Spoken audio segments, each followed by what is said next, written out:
Okay, here we go. We have private investigator Scott Ross, who was involved with cases with Michael Jackson, Bill Cosby, Suge Knight, Chris Brown, and a host of others.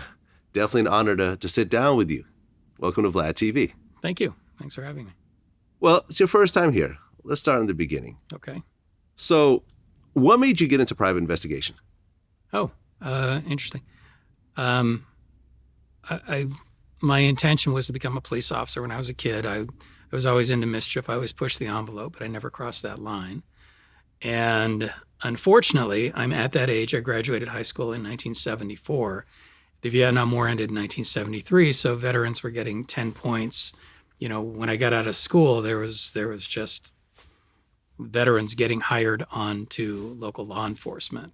And when I decided to go to college, and was studying at the time, it was called Administration of Justice. It's not like today where it's all criminology, criminal justice, they have whatever, but police science, as it was called. And when I started studying police science at the time, the next time I tried to reapply when there were jobs available in 1977, 78, there was a huge women's movement that was going on in law enforcement world. That bred in 78, 79, that sort of morphed into what we called the Oompa Loompa movement. There was a discriminatory lawsuit that was filed against the LAPD, if I remember correctly. Men had to be 5'10", women could be 5'5". So there was this movement by these people, a lawsuit filed that if women can be 5'5", we get to be 5'5". So then the LAPD sort of took off on this. Now we have to hire shorter people. And I met up with a gentleman who was a retired U.S. Marshal, very nice man, Angelo Canzaneri. He was dying of leukemia. And he was looking for somebody to basically help out, take over. You know, when you do this for a period of time, you develop a relationship with your clients. And that was basically it. He was at that point, he had left the U.S. Marshals. He was a private investigator. And I started working for Canzaneri. Okay. And I guess in 86, you started Scott Ross Private Investigations. Yes.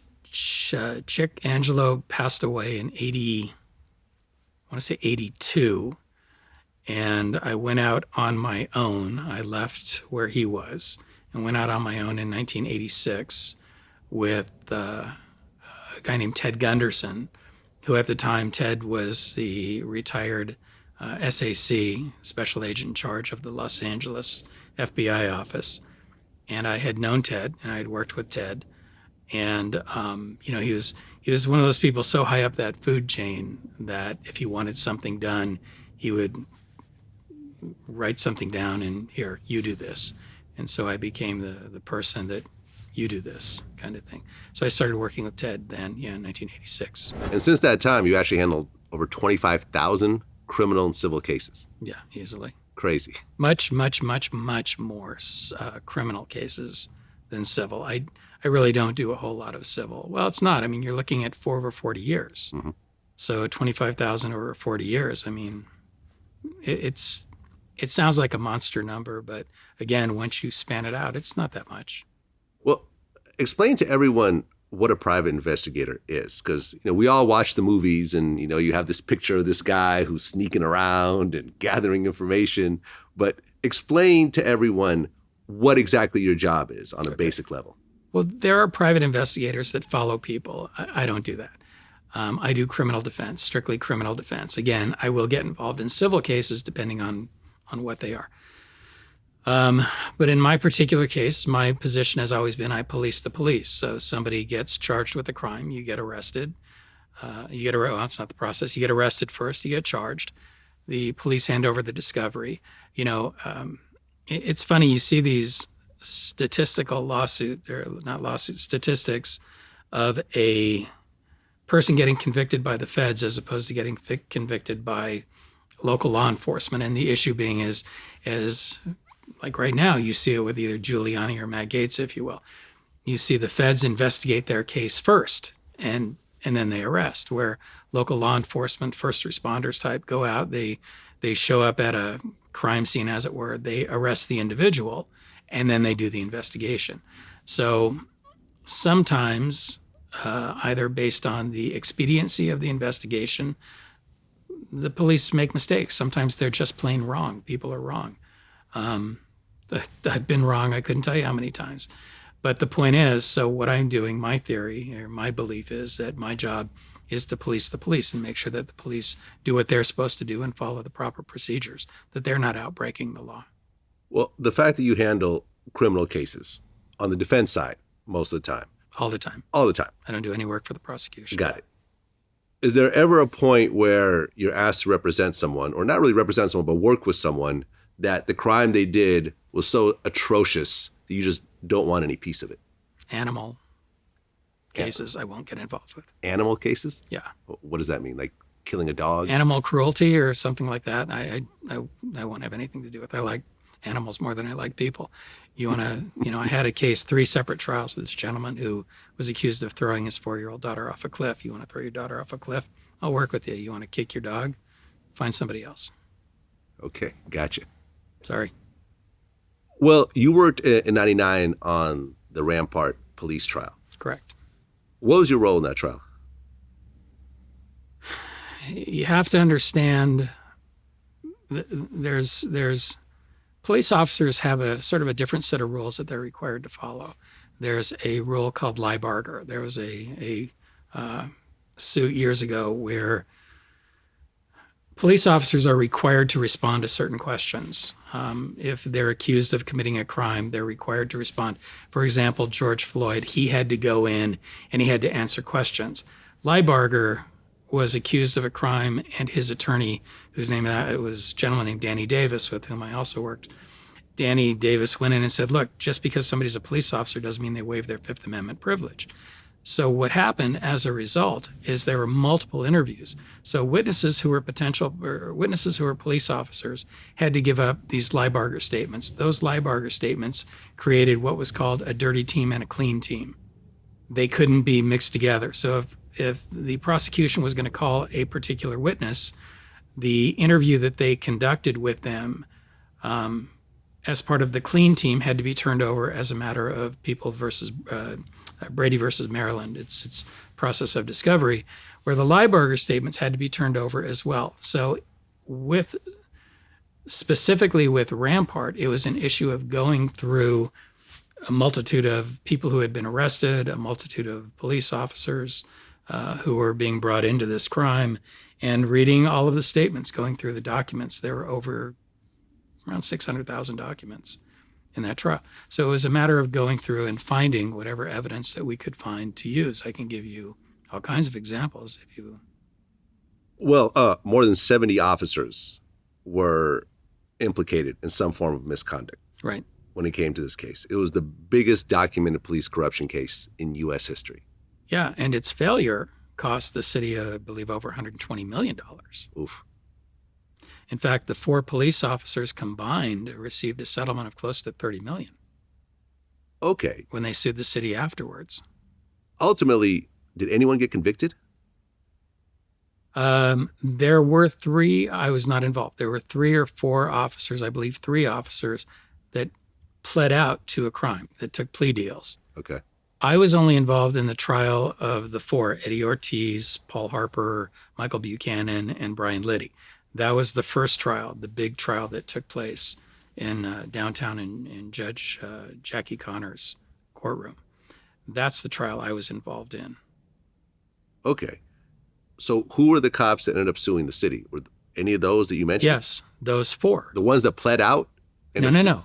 Again, I wasn't involved with that. The ones that pled out, they're done. They're done. Yeah. But the 4 officers, Ortiz, Liddy, Harper, and Buchanan, filed a civil suit. Number 1, Eddie Ortiz got like 8 years in back pay.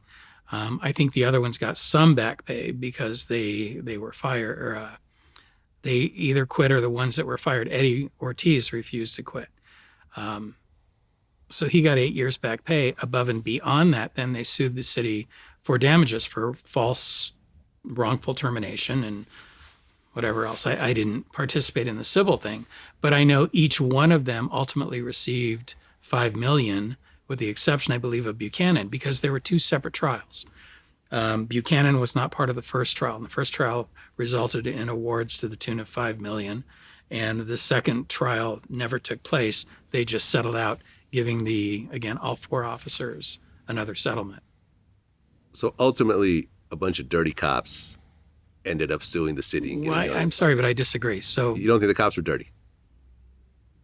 I think there were some questionable aspects, but again, Ray Perez, who was the sort of instigator, not sort of, Ray Perez, who was the one that got arrested with this cocaine that he had stolen, that there was a gentleman named Russell Poole, who was a detective, LAPD, that alleged that this conspiracy was for the death of a police officer named Kevin Gaines. Kevin Gaines was driving Suge Knight's wife's car, Sharitha's car, got into a road rage issue with a police officer named Frank Liga, who was undercover. They ended up shooting it out. Kevin Gaines got killed.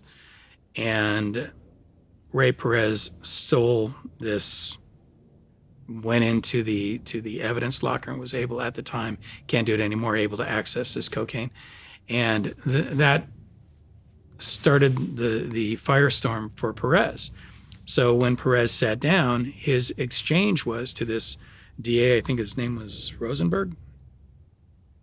I can give you a bunch of dirty cops, and he started to make up things that he had done and then drag other people into it. So again, you have to believe Ray Perez, and there were just so many things that were simply not true. I mean, again, you can call them dirty cops all day, but... Okay. Right, because Perez was accused of being a member of the Bloods. He was also accused of killing Biggie at the behest of Suge Knight. Okay. This wasn't proven, but this is the rumors that have been floating around. And then he's also tied into David Mack somehow? So David Mack is another LAPD officer who was accused and convicted of robbing a bank, right? Bank of America. He had a girlfriend who was apparently in charge of ordering money. She ordered up, I believe it was about $740,000 to be delivered to the bank. And when the money arrived, 3 people robbed the bank. Mack got caught because the girlfriend, who was the one that ordered the money, was basically grilled, and she was convicted as well. I think she took a deal, but she rolled over on David Mack. David Mack didn't point the finger at anybody, but there were 3 people involved. One was believed to have been a gentleman named Sammy Martin. This was, again, just I don't want to say he did, but this was the rumor at the time that the belief that the Bureau was pursuing, that LAPD was pursuing, that a police officer, Sammy Martin, and Ray Perez were the other 2 with David Mack that robbed the bank. One of the issues that, in fact, I had an argument, I don't know if that's characterizing it correctly, I had a screaming match with Russ Poole on NPR radio one day when he was on making these allegations. And part of what we were trying to establish is that there was nothing to connect Kevin Gaines to Ray Perez. They had never worked together. They never, to the best of our knowledge, never knew each other. And Russ Poole took the insane attitude that, well, Ray Perez is black and Kevin Gaines is black. They're both LAPD, therefore they knew each other. That was literally the absurdity in which he was trying to make the nexus. So he was on NPR. I called in, and we had this monster screaming match. But there's a detective, Brian Tyndall, who was in charge of the operation that I had a very good relationship with. He's now retired. And Brian confirmed with me that, yeah, they were never, ever able to put the 2 of them in the same room. You know, I mean, it was just one of those insane theories. During the investigation, so with that, during the investigation, I do know from my sources that when they searched David Mack's house, when the Bureau went in, they had these new cameras. So what they did is they cranked the heat in the house up to like 120 degrees, as hot as they can get it. And they had these thermal cameras so they could look inside the walls, because David Mack had done a bunch of work on his home, and they believed that the money had been shoved into the drywall. So they were able to sort of look through the walls. But while they were there, they went through every wall in the house. And in the garage, they found, I forget what year it was, a black Caprice Super Sport, blacked out windows, 3 pounds of dust on it, 4 flat tires. It hadn't moved in I couldn't tell you how many years. And that sort of initiated the suspicion that David Mack may have been, if nothing else, his car may have been involved in the Biggie Smalls shooting. Right.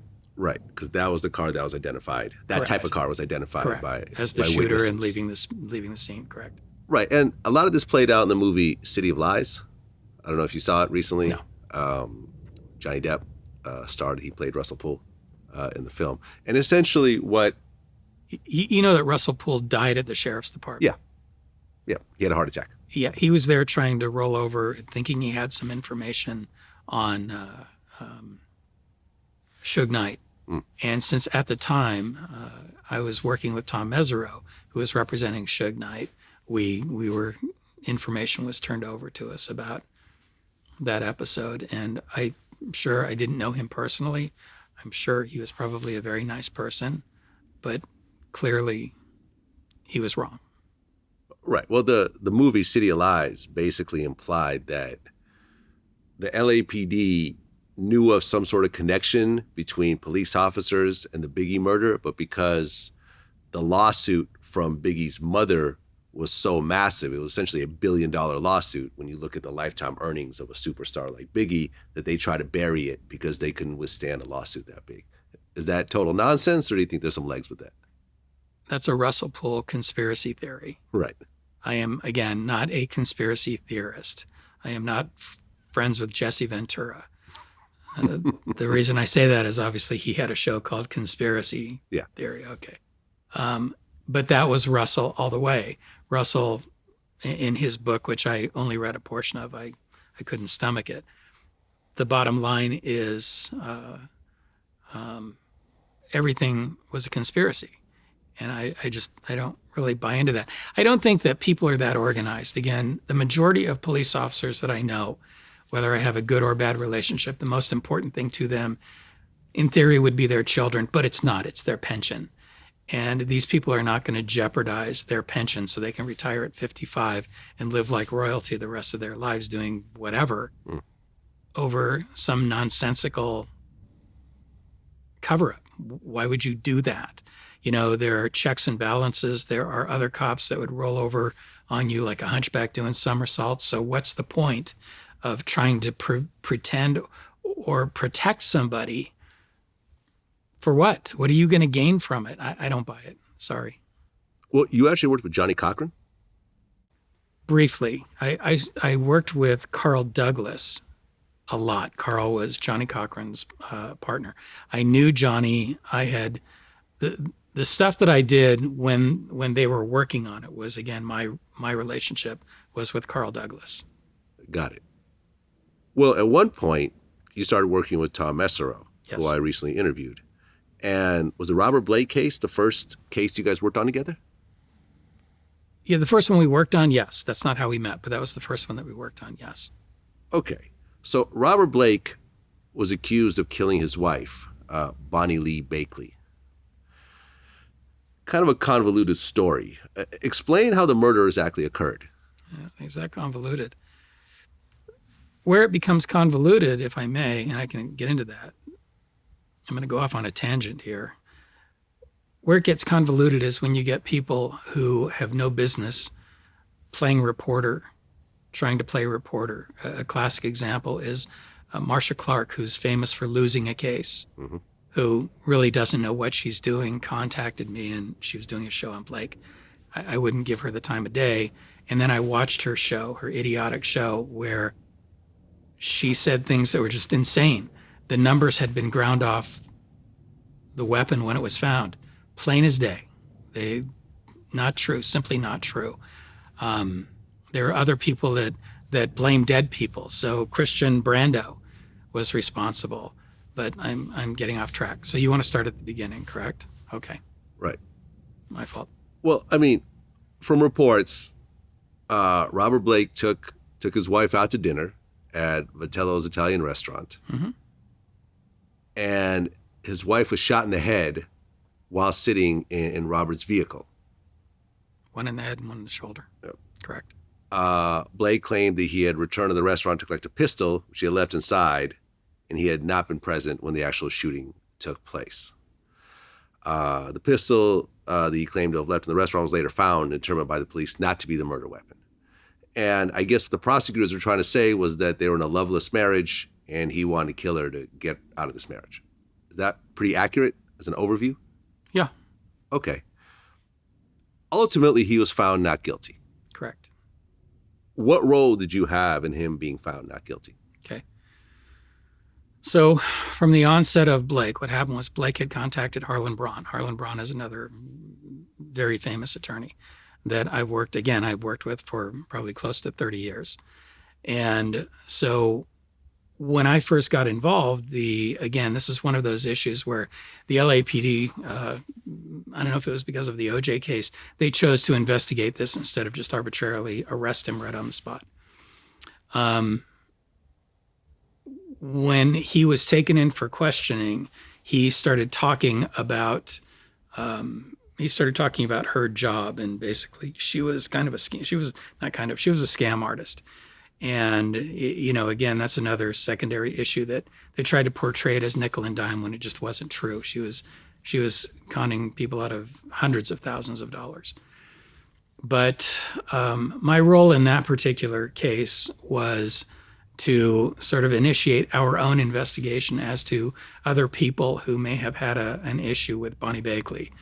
In that particular case, again, I went around the country as the LAPD was doing at the same time. There was another investigator who was actually a former Rampart police officer named Doyle Stepp. Doyle was working with me at the time. He was now a private investigator. And he was one of the Rampart police officers that actually left the department because of the way he was being treated. It wasn't worth it to him. He was never charged with the crime. And with that, we went to different areas to find different family members of Bonnie. Ultimately, we spoke to her husband. Her husband sort of laid out what the program was. Didn't speak to her children, but her ex-husband, Paul Gowron was his name. He was very forthcoming and open, and so the police were doing exactly what we were doing, or however you want to attribute it. We were doing what they were doing, and going to different locations and talking to different people to determine if somebody else might have a potential motive.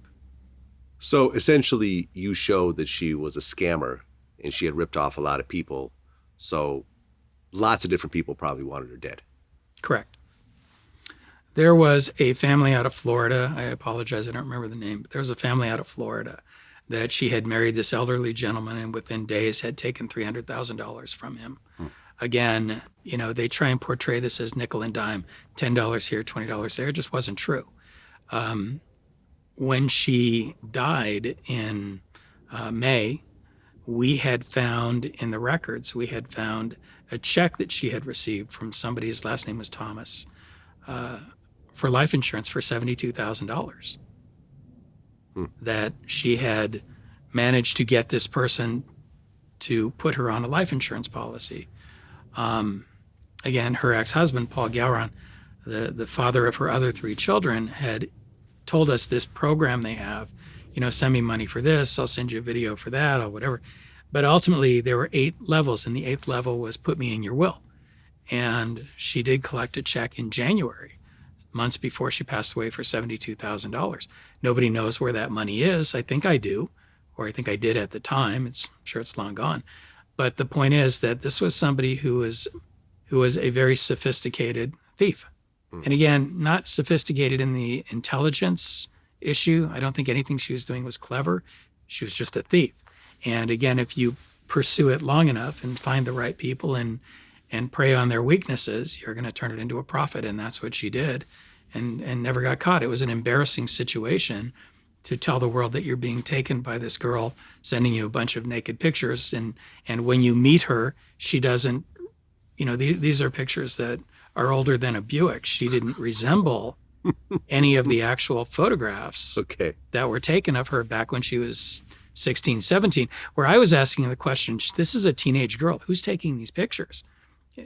nobody seemed to care about that, including the LAPD, but, whatever. Okay, so she was like a high-level catfish in a way. I don't know what that is, but okay. Catfishing is basically when people go on dating sites and have a picture of someone that's not them, and then when you try to meet up with them, they always make an excuse. There's a whole show on MTV about it. Right. And then when you finally meet up with them, it's a totally different person, or it's like a man, even when you're thinking it's a woman or something of that sort. Yeah. It was definitely the same person, but the pictures that she was sending out were. Got it. What was actually sort of fascinating, the one thing that I did find interesting is she would recycle. I give her credit for that. So she would send a letter out to a guy, get me a videotape, like an adult videotape of what you like, and I'll watch it, and then when we get together, kind of nonsense. Then she would take that tape and tell somebody else, send me $10 and I'll send you this tape of what I like. So she was getting free tapes from here and selling them over there. Okay. So, I mean, this is the sort of non-sophistication of what she was doing. Who do you think really killed her?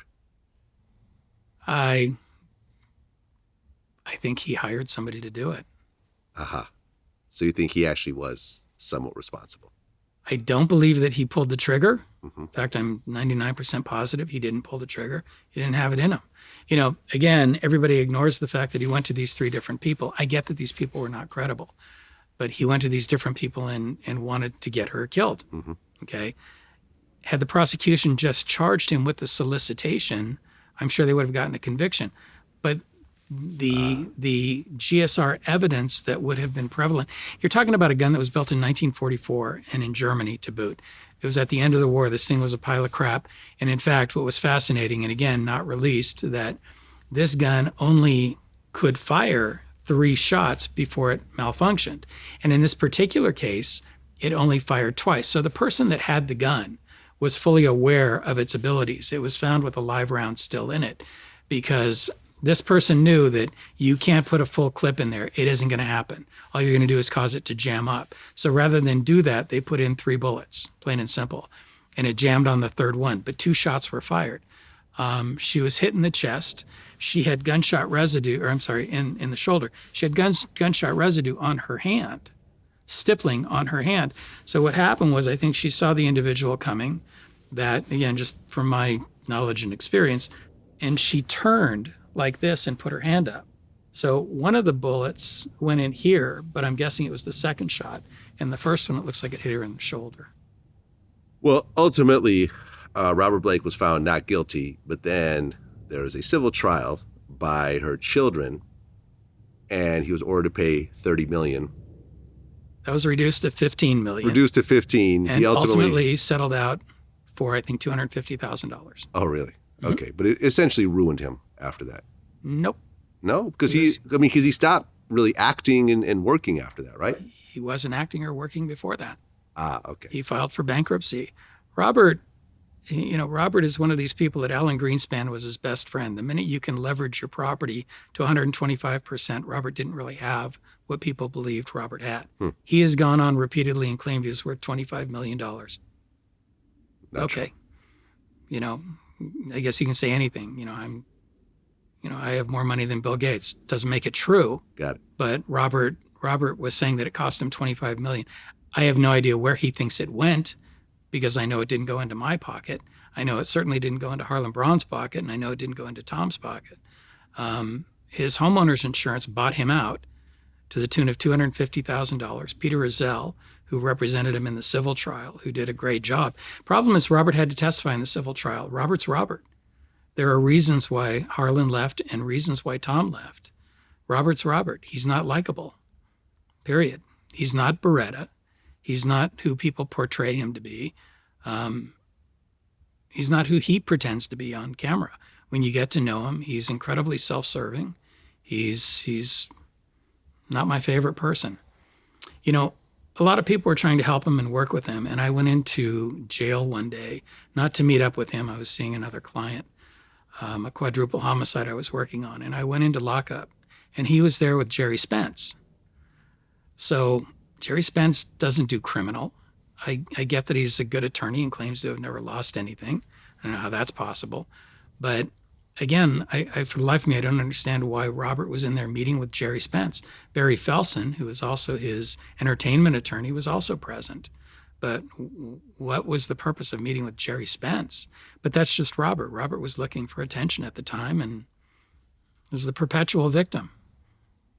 Well, that eventually led to the Michael Jackson case. Yes. Well, when Tom left, Tom had been contacted. He had told me he had been contacted by Jackson's people, and he turned it down. Mm-hmm. So when he left, Robert Blake's case, I wasn't part of it, but I guess they reconnected. And he called me one day and said, I'm going to be doing this case. Do you want to go to Santa Maria? You want to go do this? And I said, sure. And I'll never forget, because he said, it's funny. He said, the one thing is, he said, this is going to be a weird case because it's one of these cases you probably will never have any contact or communication with the client. Okay. You know, I'm sure Michael Jackson's a really nice person, but, you know, I don't go there to become friends with these people. I'm doing my job. Okay, well, you had done an interview, I guess, on Celebrity Justice, and you had said that Tom Mesereau told you need to do to the accuser's mother what you did to Bonnie Lee Bakley. Oh, yeah. Something to that effect. I mean, Right. Paraphrased. We need to establish who these people actually are. We need to go after them. And again, it's an issue of credibility. It's a he said, she said kind of nonsense. And that was essentially my initial focus. Okay, so the Michael Jackson case. Originally, there was a documentary in 2003 called Living with Michael Jackson, which showed Michael Jackson holding hands with Gavin Arvizo. And, you know, essentially, a lot of people got upset, which triggered a criminal investigation into Michael Jackson. Now, tell me how you really started working on this case and what you focused on. Okay. So the onset of my investigation, at least, was an issue of trying to determine who these people were. One of the first people that I contacted, because the information that we were getting, the discovery that we were getting, seemed to, how would you describe it? It seemed to leave out a gentleman named David Arvizo, who was the father of these three children, Gavin, Star, and Davlin. It was very noticeably missing from the discovery. So I contacted him, had a conversation with him. He wanted to talk to Michael. I told him I didn't have that authority. And, you know, it was one of those, what do you want to talk to Michael about? I want to find out what's going on, blah, blah, blah. So my response to him was, why don't you sit with me, talk to me, tell me what you want to find out. We'll have our conversation, and I will do what I can to try and get you in touch. And essentially, I sat with David for about 3 hours near their home, which was not in East LA, by the way. Again, so many misrepresentations in this case, it's ridiculous. But he sort of set the roadmap for who his wife was. And he and his wife were not really seeing each other anymore. At that point, she had moved on. He had been accused of domestic violence. I believe he took a deal for the sake of the children. I don't believe that David was in the least bit violent. I'm sort of on my own in that arena. I'm aware of it. But he took a deal, and it's not uncommon. People take plea deals.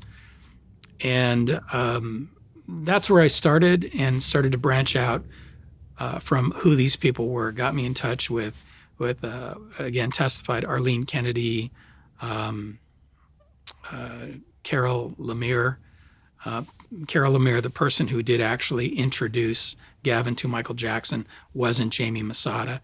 Again, one of these issues that people were just trying to grab credit wherever they could. Jamie Masada, for reasons unbeknownst to anybody, decided to take the credit for introducing Michael to Gavin Arvizo. Jamie Masada owned the Laugh Factory, or whatever. Was that what it was called? The Laugh Factory? And was the one that sponsored these comedy camps. Then the Arvizos participated in the comedy camps. They were taking tap dancing, and they were taking that from a woman named Arlene Kennedy and her brother Paul. Paul passed away before this took place. And so that was the onset of my focus, trying to determine who these people were. Okay. And what did you find out about the boy's mother? she was a liar and a grifter. Again, it led to the El Monte lawsuit. The lawsuit filed, I think it was in El Monte, of the arrested J.C. Penney's, where the boys were grabbed stealing clothing from J.C. Penney's. She made these allegations that she had been beaten up and roughed up by the police, and she sued Penney's, and I don't think she sued the police department. But things like, I subpoenaed booking photos, I subpoenaed the records. She said that her shirt was torn, and you can see in her booking photo it was buttoned all the way up, no damage whatsoever. Again, anytime somebody gives you information, the idea is to move forward and sort of determine that information to be real or not. And with her, she claimed to be on welfare. So when I started doing background investigations on her, one of the things that David Arvizo had told me is that they had collected $20,000 from Luis Polanco. Luis Polanco was another comedian who also testified at the trial, friends with Joseph Coleman, also known as Fritz Coleman, and L.A. Weatherman, who I also interviewed as well. And these people said that they gave, for example, Coleman said that he gave money or help to the Arvizo family because they needed it for medical expenses because this boy had cancer. The truth of the matter is they had Kaiser. And as I said to Fritz Coleman after our interview, I said, "Are you familiar with Kaiser?" Of course, looked at me like I was an idiot. And I said, "Do you understand how Kaiser works? The reason people join Kaiser is so they don't have a bill. That's kind of the point behind Kaiser." So all of a sudden he's upset. Like, well, wait a minute, we gave them all this money and all this help. She portrayed herself as living in East Los Angeles, and these people that had gone to visit her went to this little, one-room apartment in East LA in a very bad part of town. The truth is that David Arvizo went and rented that from their home. They lived in South El Monte. David Arvizo rented this apartment because it was close to Sunset Kaiser, where Gavin was getting his treatment. And he was working at Ralph's grocery store main warehouse. So he was working now. He took to the graveyard shift so that he could spend the day at the hospital with his son. When we got the medical records from Kaiser, Janet was there maybe twice. David was going there every single day, but Janet was out hustling money from all of these people. I subpoenaed the records from Luis Polanco when I found out about the $20,000. I got 2 checks from her, $10,000 each. And each check had been endorsed by a woman named Maria Ventura, who was Janet Arvizo's mother. And I subpoenaed the records from the bank. And this is from a bank where only Janet and Maria could gain access to the money. David didn't even have access. But again, everybody wanted to publicly accuse him of stealing the $20,000. Right. Well, the mother essentially had a $150,000 settlement from J.C. Penney. She claims she'd been roughed up and sexually assaulted by security guards. Keep in mind that that's pre-attorney's fees, and some of that money, is divvied up and went to the kids. And then she filled out an application for welfare and failed to mention that she spent $23,000 on a brand new Ford Taurus. Failed to mention a lot of things in her application, and subsequently was charged and pled out to welfare fraud. Right. And I guess there was a paralegal named Mary Holzer who testified that the boy's mother had told her that she lied under oath and threatened to kill her and her 9-year-old daughter if Mary had basically let out this information. And because of the whole welfare fraud situation, you guys actually forced the mother to take the Fifth Amendment against self-incrimination when she took the stand. Okay. I wasn't there when she testified. I was out doing some other stuff at the same time. This is an ongoing sort of, I did not know that she took the Fifth. I was not aware of that when it came to that. Okay. Right. But essentially you showed that the boy's mother was a scammer. She was a liar. She was a liar. Yeah. Okay. Then there's Wade Robson. Now, Wade Robson, who was a longtime friend of Michael Jackson. Correct. Took the stand for the defense. First witness. First witness. Correct. Tell me about your encounter with Wade Robson. So we had these 11, they're called 1108 witnesses, prior bad act witnesses.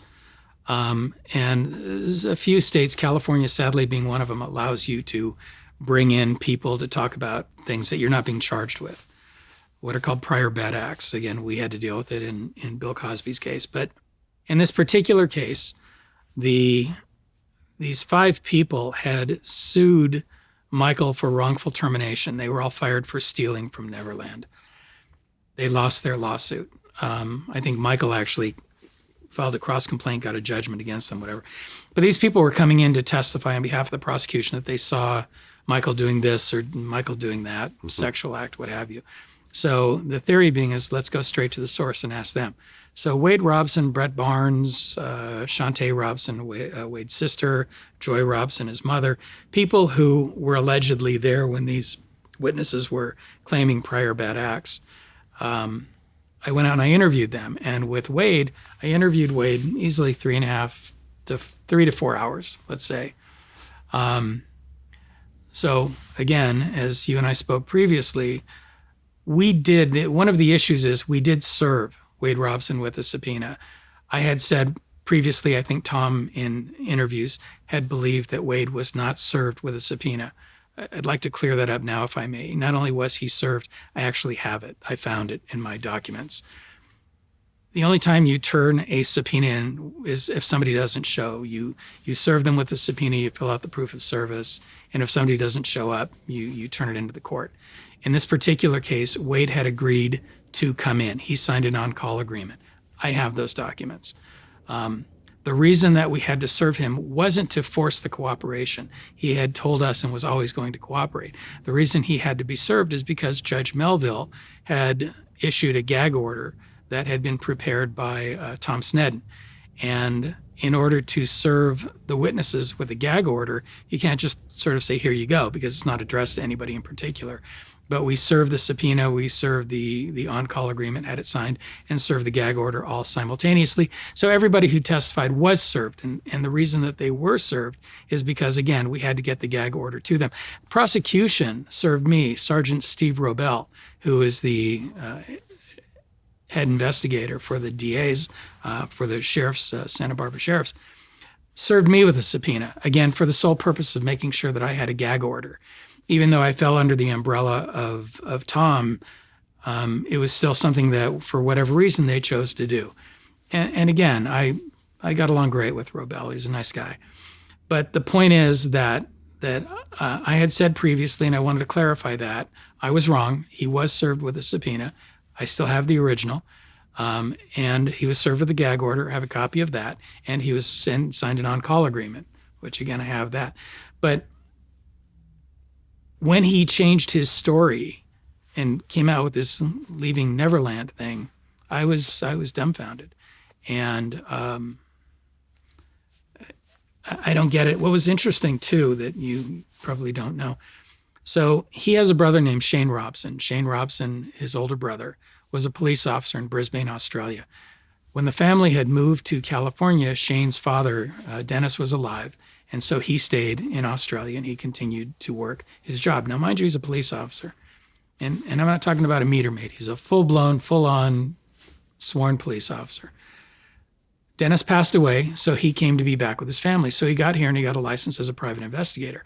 When I first met Joy Robson, Wade's mother, she said, my son's a private investigator. And I said, I'd love to meet him, but not until this is done. I don't want to do anything that makes it look like it's a compromise. Ultimately, I became very good friends with Shane. I think the world of Shane. I know his wife, I know his kids. And in fact, a week, almost 2 weeks before Leaving Neverland aired, I don't know why Shane didn't tell me that he had done this, and I get he needs to be in support of his brother, but he went with me door to door out in Pomona. We were working on a murder case, and we were canvassing door to door looking for a particular person who we could see in a video, one of the neighbors' videos, who witnessed the shooting. And again, I was a little disappointed that he didn't say something to me, and when we ultimately discussed it, it's one of those things we just agreed to disagree.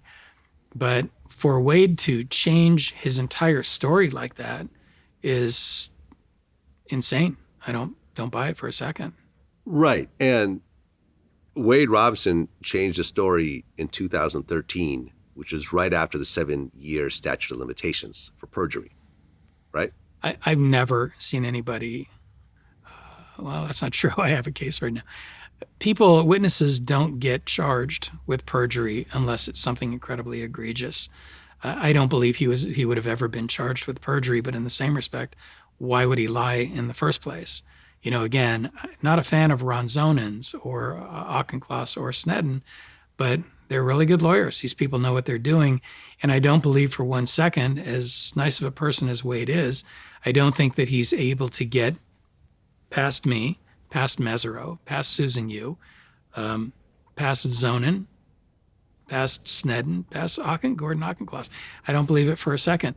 But the truth is, when you're telling the truth, you don't need to worry about getting through somebody. Mm-hmm. All of a sudden now, I'll give you an example. I know that the civil team that was involved in this lawsuit asked him to take a polygraph, and they refused to do it. So my response would have been the same thing: take a polygraph. Yeah. I was told that this James Safechuck person. Okay. Now you interviewed him also before. I did the trial. not. Oh, you did? Absolutely not. Okay. He was a total non-entity. The judge, again, pretrial motions in limine are discussed long before the trial, sometimes a day, sometimes months. James Safechuck was a non-entity. I've heard rumors that Michael was calling him every day. I've heard rumors that Michael was begging him to testify. He wasn't on the witness list. He was never going to be able to testify. Michael had no control over it. Every day at the end of each trial day, Michael spent hours on the phone with Susan Yu, talking about whatever happened that day, talking about whatever. I don't know. We would be working in the office and preparing for the following day, and Susan would be walking around, yeah, but Michael. She was constantly on the phone with him trying to explain the situation.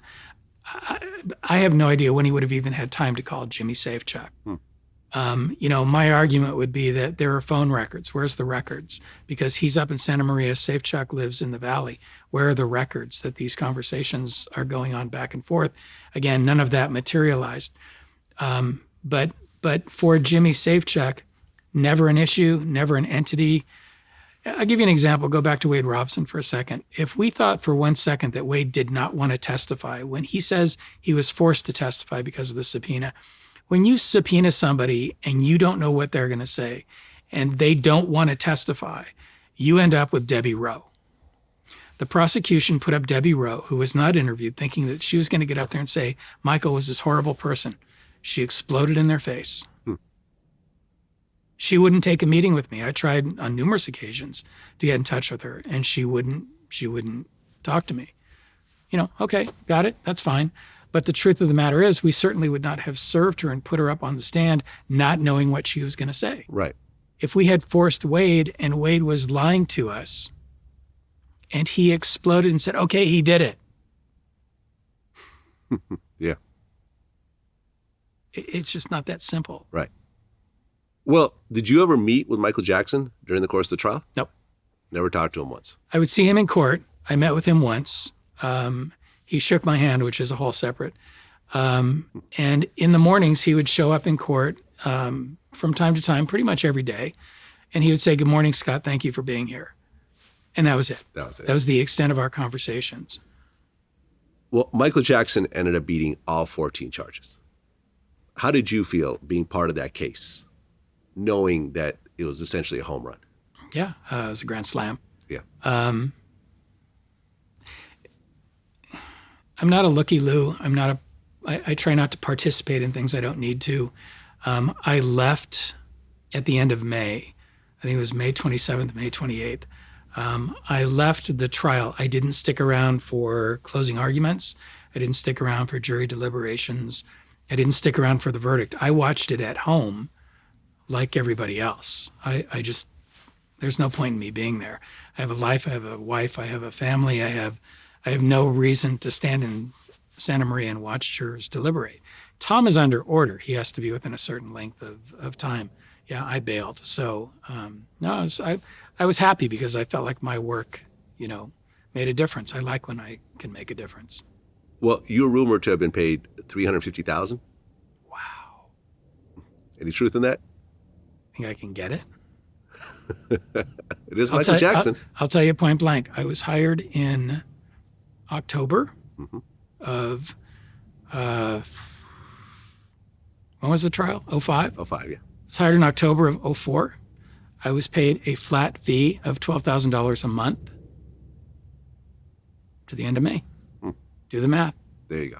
And there was reimbursement because we did have to buy, for example, my wife was doing all of the logistics, all of the coordination of witnesses. So she was in contact, example, with the Barnes family. She had to get them flights from Australia. Macaulay Culkin was in Los Angeles, and he was always cooperative.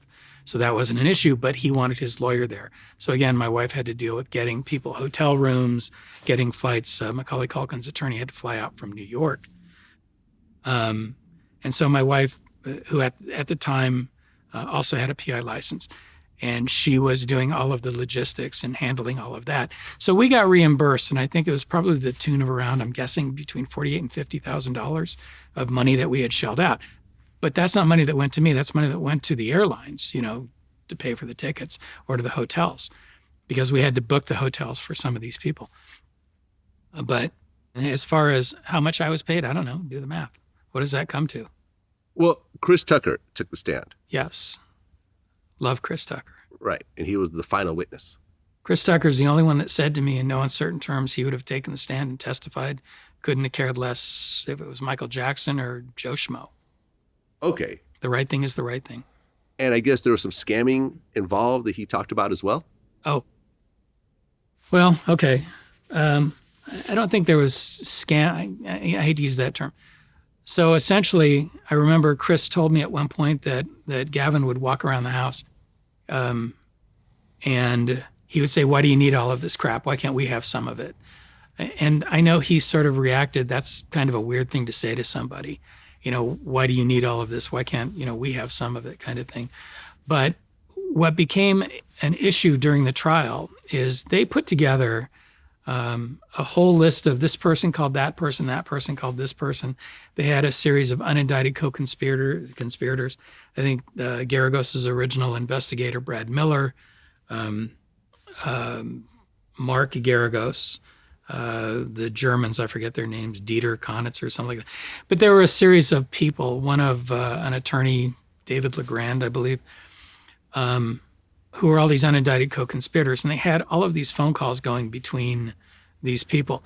And I noticed when I was going through the paperwork, I noticed the one person who didn't seem to fall into that little nexus was Chris Tucker. And if you listen to Snedden's narrative in his opening statement, he talks about, and the family went to Florida, but he glossed over it like it was no big deal. So when I eventually tracked down Chris Tucker, now again, the city of Los Angeles has a very small legal community. When you have a criminal attorney, the criminal attorneys, everybody sort of knows everybody.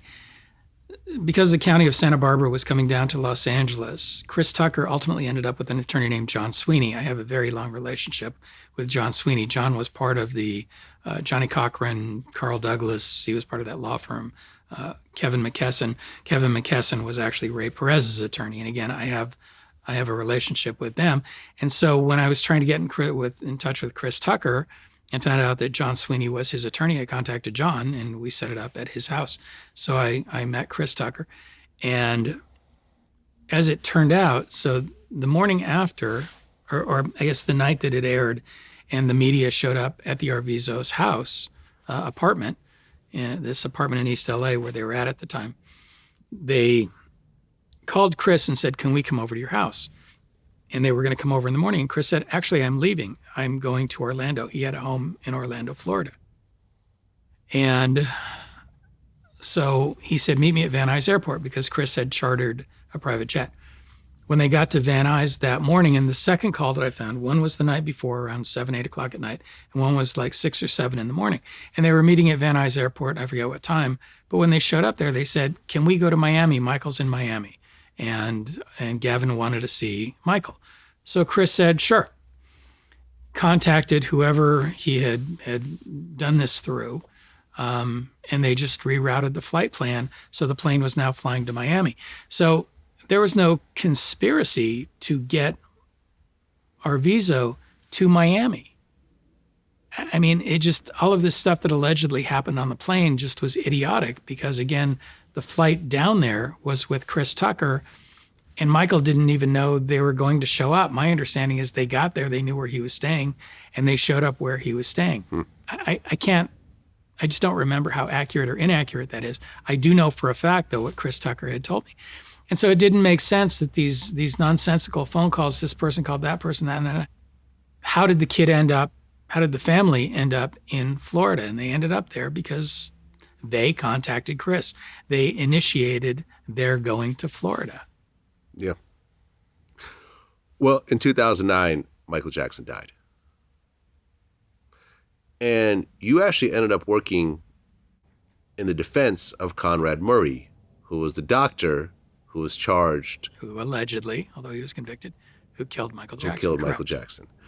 And essentially, Conrad Murray was a live-in doctor with Michael, and he was giving him propanol to help him sleep. Now, propofol, sorry. That's okay. And okay. I had an operation last year where they gave me propofol to completely knock me out during this operation. I remember the nurse was even like, this is the same stuff they gave Michael Jackson before he passed, but don't worry, you'll be okay. This is such an unbelievably serious, heavy drug that I can't even understand why someone would just casually take this to help sleep. And here's another flaw in the system. So what nobody ever talks about is the fact that in the trial, in Conrad Murray's trial, and again, I have to tell you that Tom and I had to, and again, I love Tom, but Tom and I had to agree to disagree. During the trial, the judge, Mike Pastor, great judge, nice person, allowed Arnie Klein's medical records to come in. The medical records indicated, to the best of my recollection, that Arnie Klein had been giving Michael propofol since around 1991. So when he dies in 2009, I'm sorry, but how exactly is it that Conrad Murray is responsible for now giving Michael propofol for something that Arnie Klein's medical records indicated that he was giving him many, many, many, many years earlier? So the problem is that the judge would not allow Arnie Klein to testify. I don't know the reason behind it, other than I can tell you at the time that Arnie was very, very sick and Arnie was dying. And he has subsequently passed away. And I did work with him before he died. But the records were allowed in, but you can't cross-examine a piece of paper. So right. But just because a previous doctor was prescribing something that was clearly wrong, the fact that you continue to give this person a drug that you should not be giving him as a doctor, I don't feel really justifies that. Do you? No argument. The problem is that you walk in to see a doctor and you have had an ongoing issue and you're taking, I don't know, pick a drug. You're taking Xanax and you're addicted to Xanax. And all of a sudden, this doctor says, hey, this isn't helping you. I need to get you off this drug. So they don't just say, okay, I'm not giving you another prescription. What they do is they try and wean you off of that. And in Conrad Murray's case, again, my understanding is that he didn't want Michael using the propofol. I get that he bought a significant amount, but in his mind, as it were, the theory is I'm going to wean him off of this, but you can't just cut somebody off cold turkey. That creates more problems. That's why heroin addicts go through this morphine program. Yep. Bottom line is you can't just stop. And I don't know the addictiveness. I don't know some of the other drugs. I just don't remember of propofol and I know some of the other ones he was taking, a Tylenol or something like that. But again, you can't just, somebody walks into your office and you can't just say, yep, you're done. Yeah. Well, ultimately, Conrad Murray was found guilty. He was. Of what exactly? Involuntary manslaughter. Involuntary manslaughter. How long did he get in prison? Okay, so involuntary manslaughter, interestingly, there's no intent to kill. So it's considered to be a nonviolent crime. So the max in California is 4 years at 50% because it's not a violent crime. So he did 2 years in county jail. Okay. And he lost his license. I imagine. Whatever happened to him? Do you guys still communicate at all? No, I never communicated with him in the first place. Got it. When I went in to see him on 2 separate occasions, again, I don't really become friendly on a few occasions with some of these clients. That's not my function. Got it. My function is to take the information and see what I can do with it. Well, recently, the whole Leaving Neverland documentary comes out from HBO. Never saw it. Never saw it. I watched it. Okay. And, it's one of those situations where it's hard to watch a documentary like that with so many people talking about, this is what happened, and there's family members and multiple people, and there's, they're showing various pictures and documents to think, okay, well, I totally don't believe this. It was very compelling, which is why HBO put all that money behind it. But the one part that was very interesting to me was that after the documentary, there was an interview with Oprah with Wade Robson and James Safechuck. And Oprah brought up the civil lawsuit. And when she asked, well, why are you, if your main goal is to expose the truth, why are you suing for tens of millions of dollars? And I think it was Wade Robson said, oh, well, I'm not even thinking about the money. It's not about that, which is, at that point, I felt like, okay, this is kind of BS all around, because you do a civil lawsuit for the money. That is what a civil lawsuit is. So, and ultimately, in October of 2020, the court dismissed James Safechuck's lawsuit. And then recently, in April of 2021, the court also dismissed Wade's lawsuit. When you heard about their lawsuits getting dismissed, how'd you feel? I actually wasn't surprised at all. I'm glad, but I don't think that it's over. I think that the attorney that's representing him is going to try and file another appeal. I don't know. Again, I don't know civil process, even less interest, tell you the truth. So I don't know. I feel badly because, number one, it's destroyed my relationship with Shane, and I think the world of Shane. But more importantly, the only reason that I ever spoke out in the first place, I don't want to take the position that I'm defending Michael, because I'm not actually defending Michael. I don't believe he did this, but I'm not defending Michael. With Wade, I'm defending my work. Because again, if he's telling the truth and was able to get all of this through me, I'm the moron.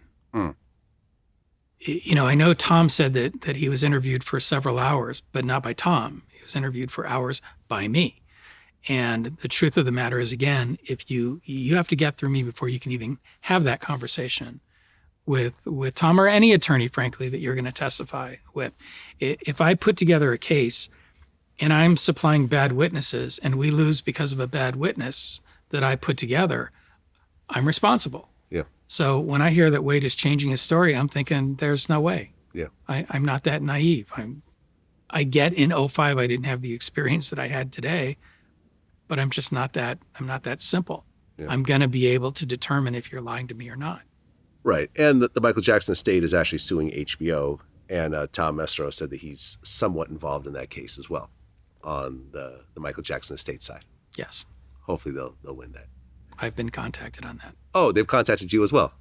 Okay, so you're involved in this case. Yeah. Do you think that the state is going to win? It's up in the air. I don't know. Yeah. Again, I can't say. Right, but you are involved. I don't know anything about it. I've been contacted. I've talked to the attorney, John Steinsapir, who's the one sort of running the show. And I'd love to work. I always loved working with Tom. But I don't know enough about it to say win, lose, whatever. I think it's more of a contractual issue, tell you the truth. And again, that's, I apologize, but my thing is criminal. Yeah. Well, you were involved in the Chris Brown Rihanna assault case. I was. On the Chris Brown side. Yes. I always represent the bad guy. Right. According to my family, anyway. So what exactly did you do on that case? That was kind of unique because that was not a normal kind of a case. With Chris Brown's case, there really is not a whole lot to do. You've got sort of a he said, she said. And in this particular case, they had, Garagos had worked out a settlement with Mary Murray. She was the DA. Again, long relationship with Mary. Really reasonable, not one of these crazy true believers, nice person. And and they had worked out a deal. Well, all of a sudden, I don't know if you remember, but naked pictures of Rihanna surfaced on the internet. And naked pictures or the beat up pictures of her face? Naked pictures. Oh, naked pictures. Okay. The beat up pictures came, somebody from the LAPD sold them. Uh-huh. No. Topless pictures that were taken from her cell phone that she had allegedly sent to Chris when they were dating. Okay. And they ended up on the internet. My understanding is that Rihanna lost body fluid, contacted the DA after they had made a deal but had not been solidified by the court that he was not going to do any jail time. He would plead out and do some anger management. And at that point, she contacted her attorney, Don Etra, who passed away, great guy. And he contacted the DA and said, she wants jail time. He's got to go to jail. So Garagos had me find the source because, again, Chris flat out said, I didn't do this. And he had me find the source of the photographs. Ultimately, during that time period, not only did I find the source of the photographs, we also found other pictures. The same person had of Cassie Ventura, who at the time Cassie was Sean Combs' puffy, P. did whatever he's calling himself. I remember that, yeah.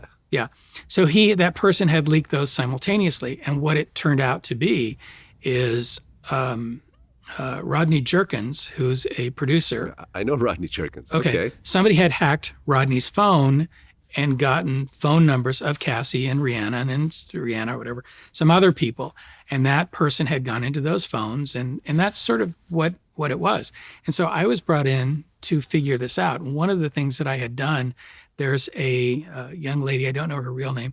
She's a TMZ wannabe down in Atlanta. She goes by the name of Nicole Bitchie. She has a website or something. Yeah, I know Nicole. Oh, okay. So I went down, I talked to her on the phone. She wouldn't respond. She was going to get me more information. I went down and I basically showed up at her door in Atlanta and freaked her out because I didn't at the time know her last name and she thought she was protected. And, that's what I do. But I was able to determine that she was offered these pictures by some guy in Denmark in December. Now, this incident didn't happen until February. The arrest was in February. But prior to that, in December, this guy had contacted Nicole to see if she wanted to buy these photographs. And she said no. But she still had the email. She had the information. So we got it. And we were able to go back and show Rihanna's attorney, Etra. He had nothing to do with this. This was done a long time ago. In the process of that, I was also able to find that Cassie's pictures were part of it. And at the time, Mark was representing Sean Combs. And so we contacted him and I was explaining, this is what happened. And poor Rodney, everybody was kind of pointing the finger at him, but it absolutely was not him. Mm-hmm. It was some guy in Denmark. And that was the extent of my involvement to get Rihanna to back down so that he could do no jail time. Aha. So basically, Rihanna wanted Chris Brown to go to jail, not because he beat her up, but because he had leaked her nude photos. Bingo. Wow. I never knew this. He had thought she leaked that's what I'm pictures. Saying. Correct. Because she thought that he had leaked the photos in retaliation of the whole thing. And she reacted badly. And ultimately, he didn't do any jail time. I think he did on something else. I think he did do some weekends or something. But yes, on our particular case, no. I think he had community service or something. Right, exactly. This whole situation. Right. Did you ever talk to Chris at all or no? Several times, but more his mom. You got to remember at the time, Chris was 19 years old. That's a whole other fascinating aspect of the case that kind of got swept under God knows where. They were at a party at, I think his name is Clive Davis. They were at a party at his house. So Rihanna's 20, Chris is 19. When she gets stopped by the police, she's got pot in her possession. She's HBD, had been drinking under the influence of alcohol.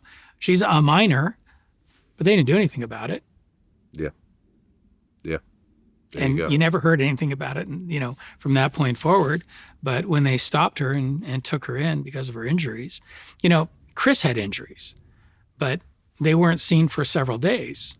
Okay, because the story was that she was beating him up as well. Yes. How bad did she beat him up? I haven't looked at the pictures, but I have his pictures in my file at home. So he had bruises and scratches? He had markings. Again, he's kind of I don't want to say a tough guy, but he's not a 90-pound weakling. Right, but Rihanna's actually pretty big also. She's like my height. I've met her before. And it's a confined area. They were fighting in the front the only part of this rented Lamborghini. Right. And, again, just back and forth. Now, according to Chris, she started it and he was defending himself and kept telling her to stop and stop and stop. And I get it. Yeah. And, but the police, again, it's the same thing we talked about before. They arrest first and investigate later. And she had markings on her and Chris left the scene. Right. Well, you had actually investigated the Sylvester Stallone case where his son had died. Yeah, Sage passed away. Right. And I guess Sylvester felt it was foul play. No. As opposed to, no, that's not right. Somebody had somehow released or somebody published a story. They found a series of Quaalude containers in his home. There were the large bottles, the distribution bottles, like 500. And they found 40, 50 of these bottles in his house. And so somebody put out that he was a drug dealer, that he was doing drugs, he was da-da-da. It's a long story, but I have a very long relationship with the entire Stallone family. Frank Stallone is actually a very good friend of mine. Sly I've got a good working relationship with, and I did work for Jackie. There's always something going on with them. But in this particular case, so the LAPD wasn't really answering any questions because they're investigating it. This Sage has passed away. And I was able to essentially find out that in particular, the death was when Sage was 10 years old, he developed a heart murmur. And it's a typical kid, when they have a falling out with a parent, they rebel in the opposite direction. Sage was about 60, 70 pounds overweight, smoked cigarettes like 4 packs a day. The only thing he was addicted to was a very, very expensive vanilla soda, cream soda. Like $5, $6 a bottle. You can't even find it unless you go to like specialty stores. When I interviewed his girlfriend, so 2 weeks before he died, they had gone to Las Vegas. They called I think they stayed at the MGM. They called the MGM. So when they checked into their room, there was a case of this, 48 bottles of this cream soda, vanilla soda, in the room. Now, they checked in at 3:30 in the afternoon, and she told me at 8:30 in the morning he was on the phone ordering another case. I mean, the sugar content that was in this, the smoking, the overweight, he refused to exercise. His father wanted him to exercise, and he didn't. I got to tell you, Sylvester Stallone is one of the most amazing parents I've ever known. His entire life is about his kids. Can I tell you a quick story? I had to call him, or I was talking to him about something, and I said, and he had just won the 3rd Oscar, and I said, "Hey, congratulations, that's great." He goes, "Yeah, finally." I said, "Okay, what does that mean?" He goes, "I got 3." I said, "What does that mean?" He goes, "Really? You kidding me?" And I said, "Oh, 3 girls. So when he dies, each one of the girls now gets their own Oscar because he has 3 daughters." And I said, "Oh, I got it. So who gets what?" And he goes, "They could fucking kill themselves for all I care." But yeah, I mean, that was like the most important thing to him, not was to win the Oscar, but to be sure that when he left, each one of the kids would have something, part of his legacy. That was really important to Sly. I mean, again, he's a sweetheart. I've got a great picture of the 2 of us in my office. Well, then there was the Suge Knight case. And Tom Mesereau originally was representing Suge. And he brought you along. I think there were a series of attorneys. Well, yeah, there was a bunch of attorneys, but at one point, Tom Yeah. became his lawyer. And I spoke to Tom about this when I interviewed him. Right. So along with Tom, you're part of his team. So now you're working on the Suge Knight case. Correct. You had conversations with Suge? Many. I had worked with Suge Knight before on several other, again, smaller issues. He has a civil attorney, I'm drawing a blank on her name, Terry, female civil attorney that I know, also, again, small community. And he brings her in on pretty much everything, one thing or another. So I had met with him on several occasions before. For the life of me, I couldn't tell you what they were, whether they were civil or criminal or something was going on he needed some help with, and I just helped out. So I knew him long before this particular case. Okay. How were the conversations during this particular case? Well, for the most part, he just wanted to understand the process and how we were going to handle this. from an investigative standpoint, again, Suge had told me, and I was in the process of getting medical records. There were two separate cases. So there was the incident with Cat Williams, who had taken a camera from a girl who had taken a photograph of Suge with his son. Yeah. He didn't care about the photograph of himself, but his 4 or 5-year-old son at the time. With respect to the homicide case where this Terry, whatever, got run over. Terry Carter. Yeah, got run over in the truck. Again, he knew Terry Carter. I guess they were friends or whatever. In this particular case, Suge, this is when I found out that Suge has no vision in his right eye. And if you watch the video over and over, as I have, you see in the video that he is clearly looking toward the left because he's in a fist fight with whoever is at the this window. guy Bone. Yeah. What's his name? Bone. Bone. That was it. Sorry. Been a while. And so when he takes off, Terry's in the right front of the car where he ultimately gets run over. And when Terry Carter gets run over, Suge is over here. He never saw him.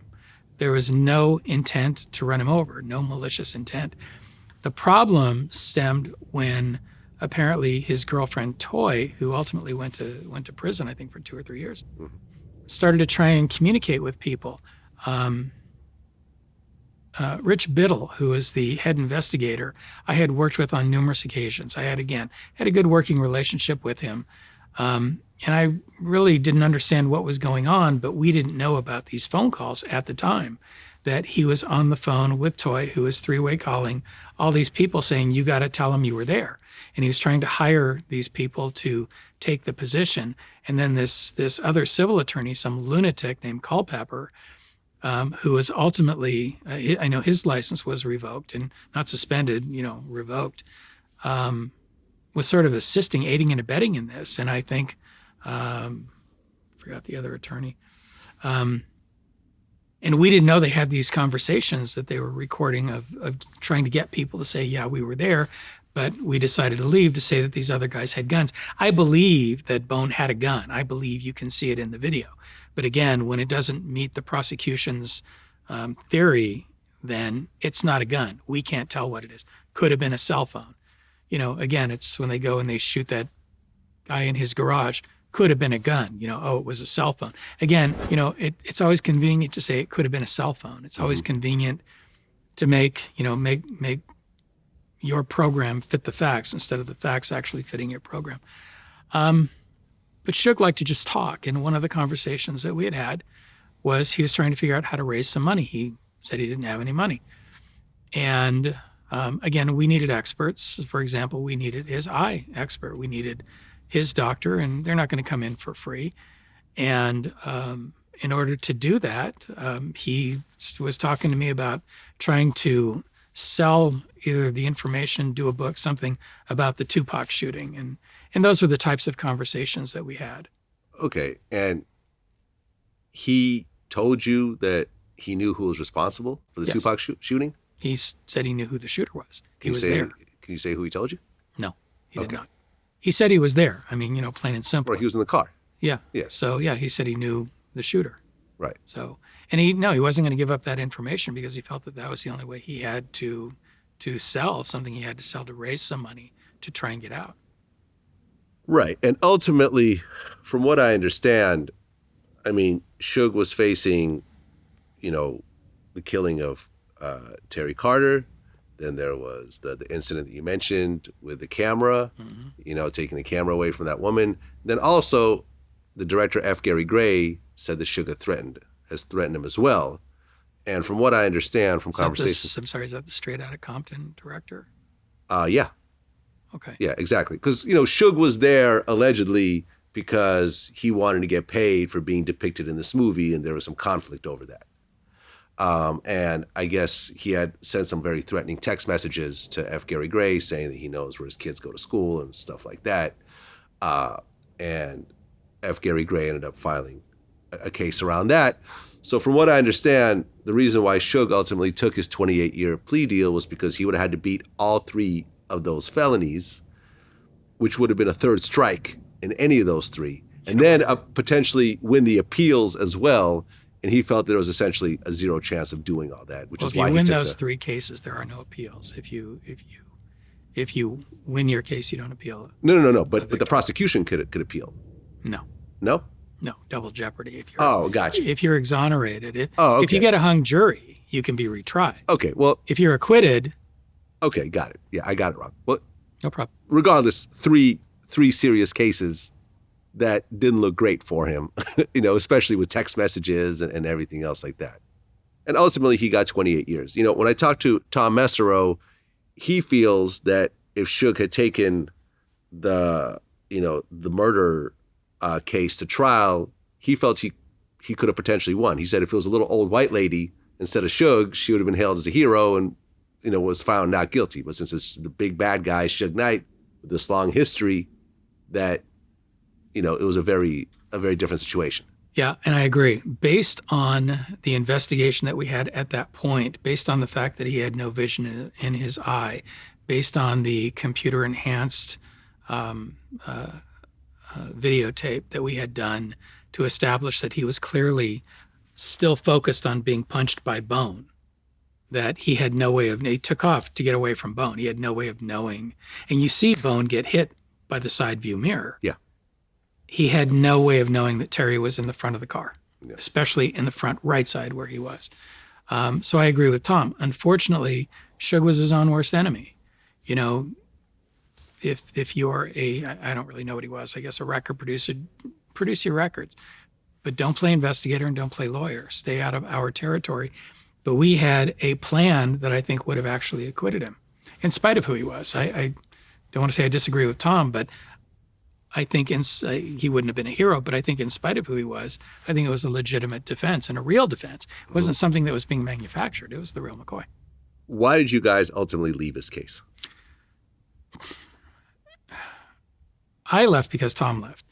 Tom just had a parting of the ways with Suge. Suge had a definite way of how he wanted things done. He required somebody to come sit with him like every day. He's in a cage. You can't handle being in a cage. But if he gets out into the attorney room, which is a very large room, even though you're still handcuffed to a table, he at least can get out and talk to people. And he can, he's a little social butterfly. He knew several of the people in custody. And, he's like, hey, what's going on? He's always, sort of bullshitting with these other people. And that's not practical. Again, you can't, I have other cases. You can't just stop everything you're doing. And again, like the typical celebrity, like Robert Blake losing body fluid when I showed up on this quadruple homicide and he's there with Jerry Spence, he made a comment to Barry Felsen like, hey, don't we own this guy? He thought that he was paying me, that was it, that I wasn't working for anybody else but him. And that was absolutely not the case. Got it. So I, as far as what actually took place between the two of them, I don't know. But this guy Culpepper got into it with Tom in lockup. We were waiting for them to open the gate and got into it with Tom in lockup. And I had to sort of get in between them because Tom's a boxer and a big boy. I mean, Tom would have just decked him right there on the spot. And that's not the way Tom behaves. He's not that way, but you don't push him. And Culpepper was pushing him. So, I mean, again, and Suge wasn't going to get rid of Culpepper. Don't know why, don't care. But he wasn't going to. And it's like, there's, my position was there's no reason for us to be here. Tom stayed. I mean, he kept going on and on and on. And whatever took place between the two of them, I don't know. I really don't. And when he told me that basically we were done, I was like, no, whatever. Okay. Well, then there's the Bill Cosby case. And Tom was the lead lawyer on the second trial. And he brought you in as well. Tom has said this was the most unfair, insane case that he had ever been involved in. Insane. What made it so unfair from your point of view? The backdoor history between the prosecutor, the former prosecutor, and the judge. Again, we're Californians. We don't know the nonsense that goes on in Montgomery County and frankly could care less. But you have a judge who at the time, years earlier, was running against the prosecutor. So you have Judge O'Neill, who years before is running for district attorney against Bruce Castor. Bruce Castor was the DA who ultimately told Cosby, we're not prosecuting you, go ahead and do your deposition. And in fact, he had taken the position at the time that there were these pending allegations that were not being prosecuted yet coming out of Los Angeles County. So Bruce Castor had taken the position, let California deal with Cosby. He's not our problem. So O'Neill and Castor had a debate. Judge O'Neill was having an affair with another DA in the office. He's married. So when they had the debate, O'Neill's wife, of course, showed up, and Castor had the girl with whom he was having the affair sit next to his wife. Now, mind you, he's her boss.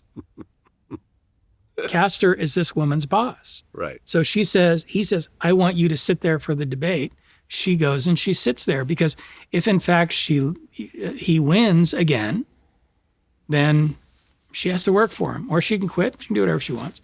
So Castor's theory was to rattle O'Neill, and my understanding is it worked quite nicely.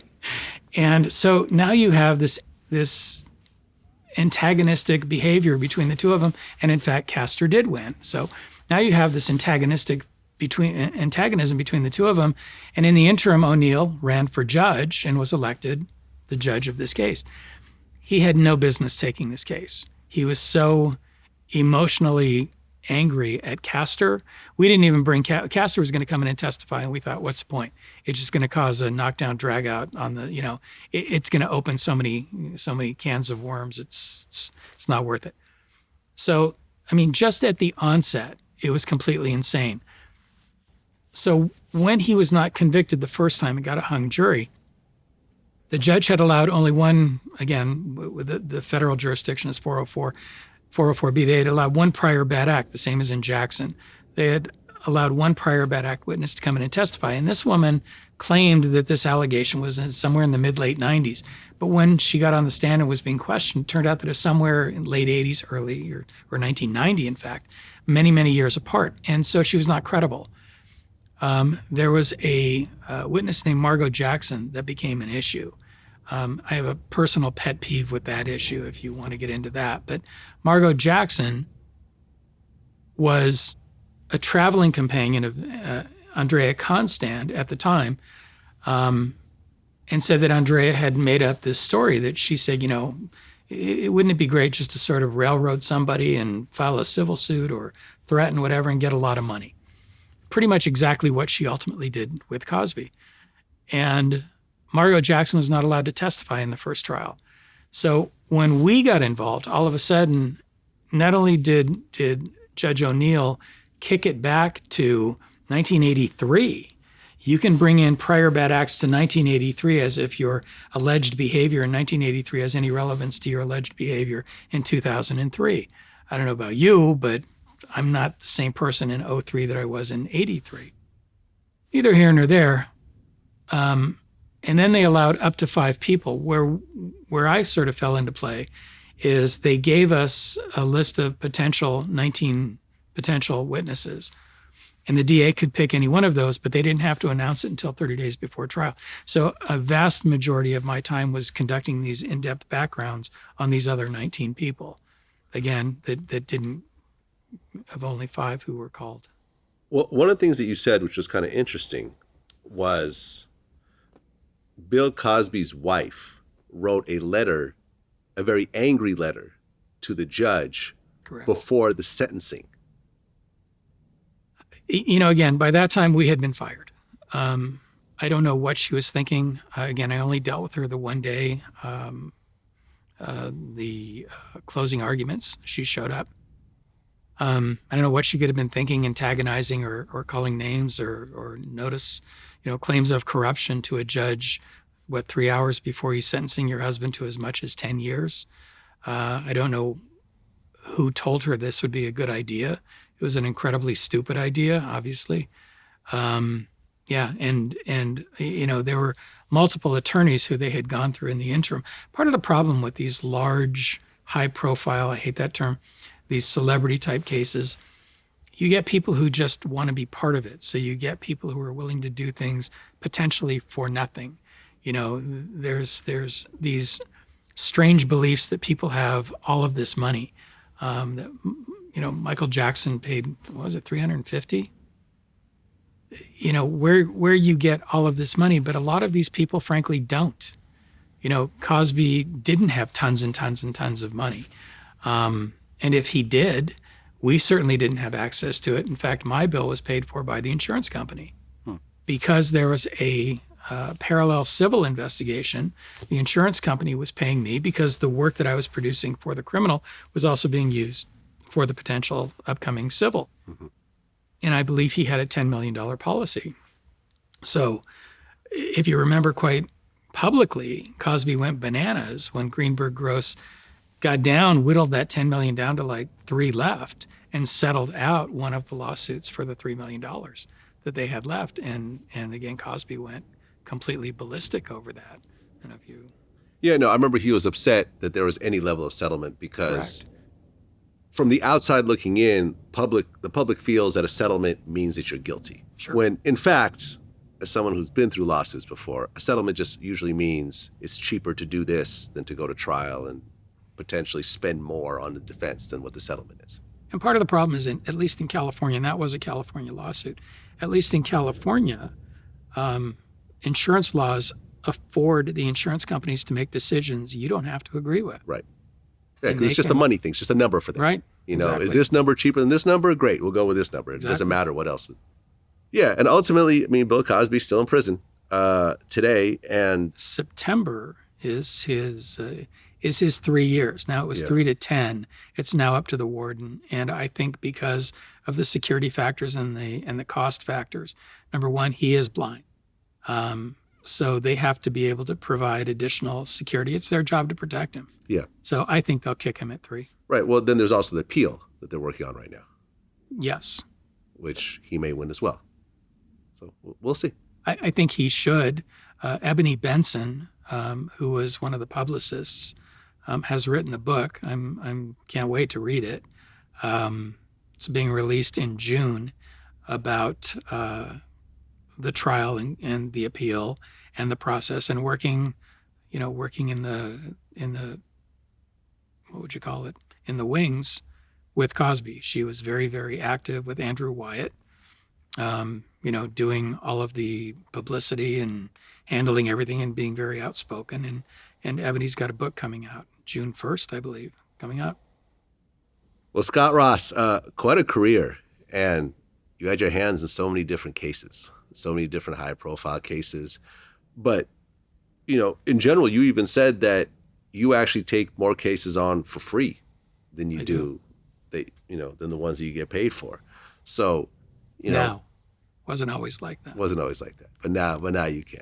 So, and it's interesting, when I interviewed Tom, he kind of told me the same type of thing. Yeah. Although he has these big dollar, high profile celebrity cases, he also has a free legal clinic in South LA, and he goes down south to protect once a year. To take on murder cases for people he feels are innocent and so forth. So, it's interesting to have that type of balance in your life. And I'm involved with Fighting for Freedom. It's an organization of a woman named Karen Morrison out of Virginia.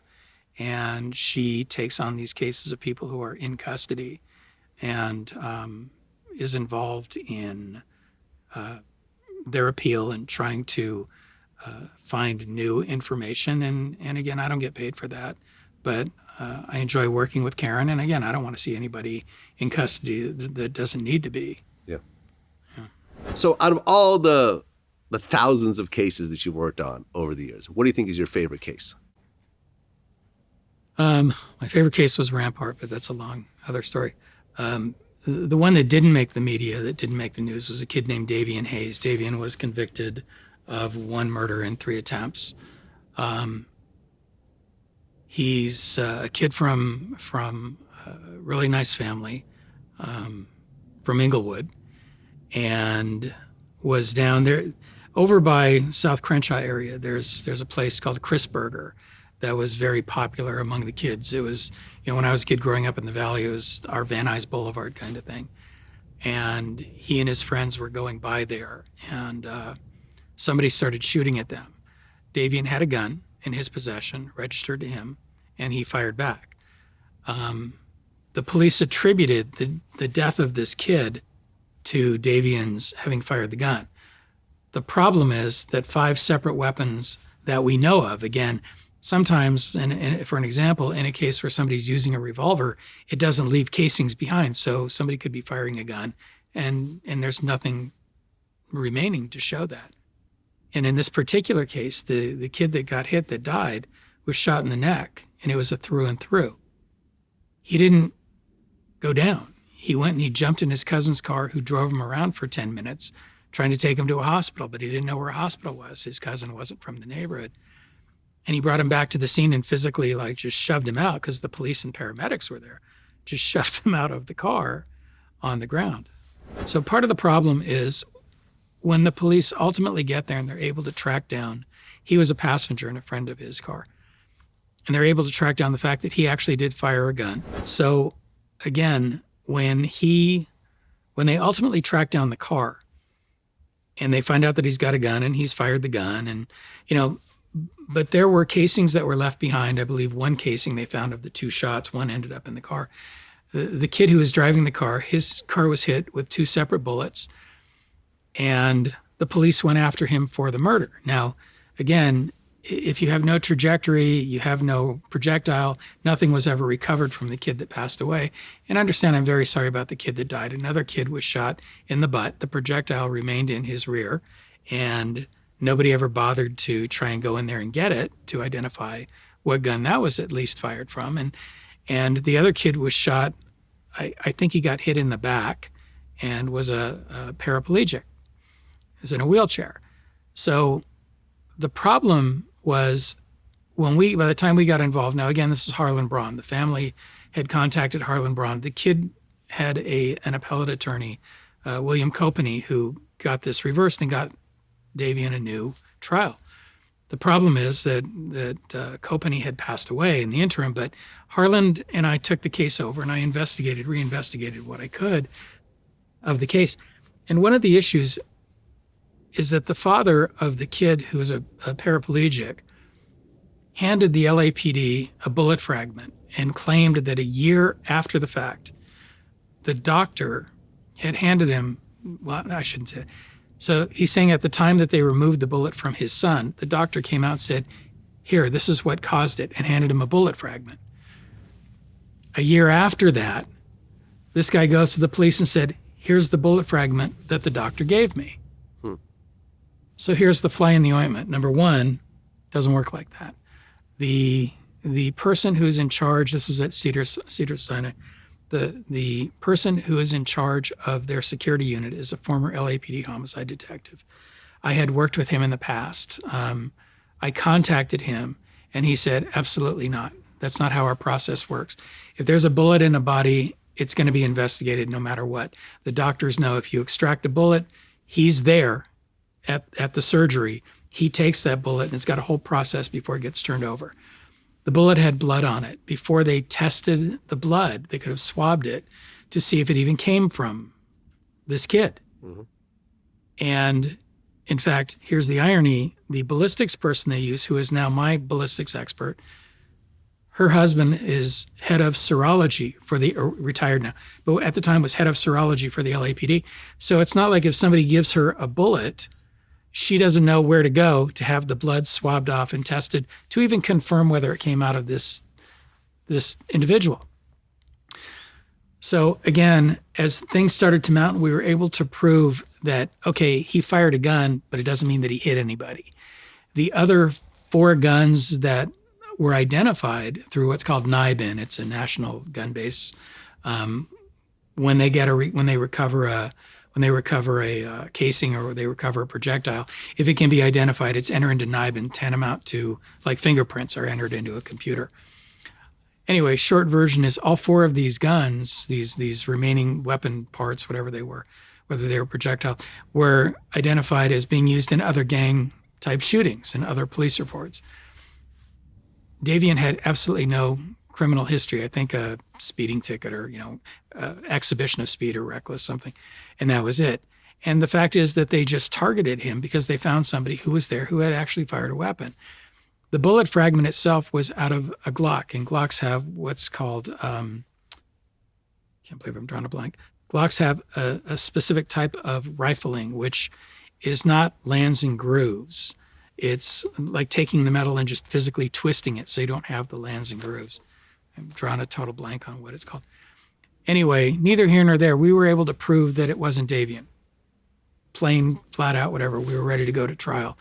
And the DA came along, and instead of acknowledging that they made a mistake, the LAPD, instead of acknowledging that they may have been wrong, that they just offered him to do 3 more years. And so, he's a sweet kid with a great family. He didn't want to put them through the nonsense. So Davian took the deal against my better judgment, against Harlan's better judgment.